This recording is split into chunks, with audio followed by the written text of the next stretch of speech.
शरण्ये त्र्यंबके गौरी नारायणी नमोस्तुते।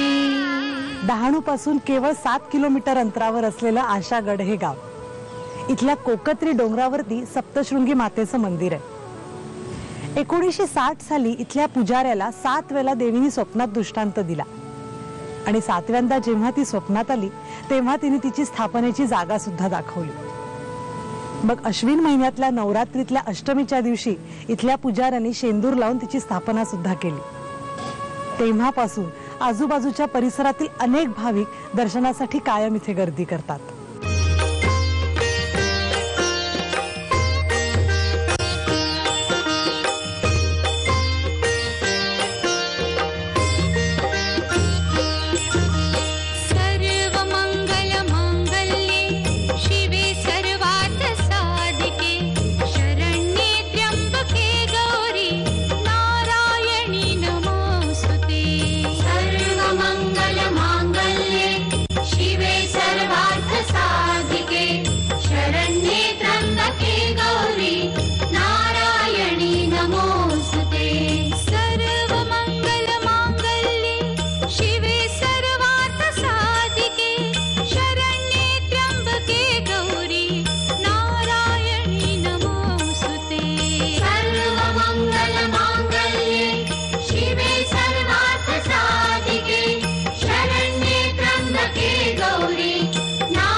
सप्तशृंगी संतोषी माता मंदिराचे सचिव डॉक्टर देशपांडे आज आपल्या बरोबर आहेत। नमस्कार। नमस्कार। इथल्या देवीच्या उत्सवाविषयी आम्हाला सांगा ना। इथले देवीचे उत्सव जे आहे 2 संतोषी, एक चैत्र शुद्ध पौर्णिमेला होतो, त्या दिवशी होमही असतो आणि अष्टमीलाही अष्टमी होम असतो।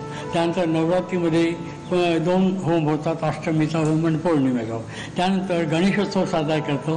गणेशोत्सव मोठ्या प्रमाणात होतो आणि इथल्या सगळ्या लोकांना आनंद मिळतो आणि त्याचा ते आनंद लुटतात।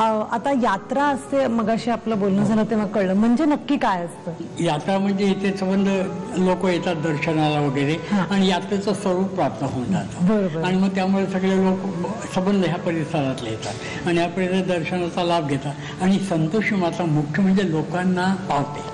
अच्छा, म्हणजे हा त्याच्यातला मुद्दा बरोबर। आणि त्या पावल्यामुळे ते लोकांची गर्दी जास्त होते। आणि इथे वेगवेगळे उपक्रम कुठले राबवले जातात देवालयाच्या संस्थेकडून? आता संस्थेकडून निरनिराळे उपक्रम म्हणजे गरीब विद्यार्थ्यांना वह्या पुस्तकं वाटली जातात, त्यानंतर वैद्यकीय सेवा पुरवली जाते, डोळ्याचे बीज ऑपरेशन वगैरे केले जातात आणि लोकांना दृष्टीदानही केलं जातं। अरे वा। आणि इथे भाविक जेव्हा येतात तेव्हा त्यांच्यासाठी काही सोयी इथे उपलब्ध आहेत? इथे भाविक लोक जेव्हा येतात त्यांच्यासाठी आम्ही काय केलं की दर शुक्रवारी हा संतोषी मातेचा वार आहे आणि संतोषी मातेच्या वाराला लोक जास्त येतात। त्या दिवशी आम्ही त्यांना भोजनाची व्यवस्था केलेली आहे आणि अन्नदान दिलं जातं विनामूल्य। अच्छा। आणि इथे मग नैवेद्य काही देवीला विशेष असा असतो? देवीचा नैवेद्य विशेष म्हणजे खिरीचा असतो नैवेद्य। केळीचा? खिरीचा। Okay okay. आंबट नाही। आंबट नाही, या ठिकाणी चालत नाही, तर त्यामुळे खिरीचा वगैरे नैवेद्य दिला जातो आणि आम्ही याच्यामध्ये कधी खीर पुरी देतो, वरण भातही असतो, भाजी असते, कधी शिरा देतो। दुर्गे दुर्घट भारी तुझ विण संसारी, अनाथ नाथे अंबे करुणा विस्तारी, वारी वारी जन्म मरणाते वारी, हारी पडलो आता संकट निवारी। जय देवी महिषासुरमर्दिनी, सुरवर ईश्वर वरदे तारक संजीवनी।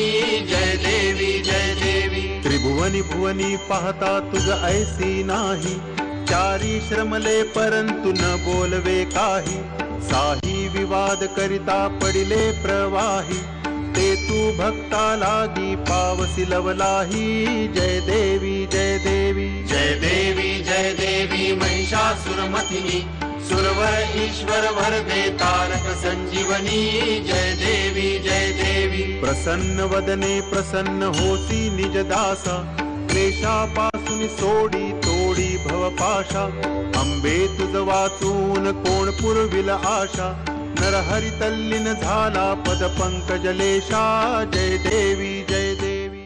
डहाणूच्या महालक्ष्मी मातेचं दर्शन घेतल्यानंतर आपण आपली प्रदक्षिणा पूर्ण केली ती सप्तशृंगी मातेच्या दर्शनाने. आजचा हा भाग आपला इथेच संपलाय. तेव्हा भेटूया पुढच्या भागात एका नवीन प्रदक्षिणेसह. तोपर्यंत नमस्कार.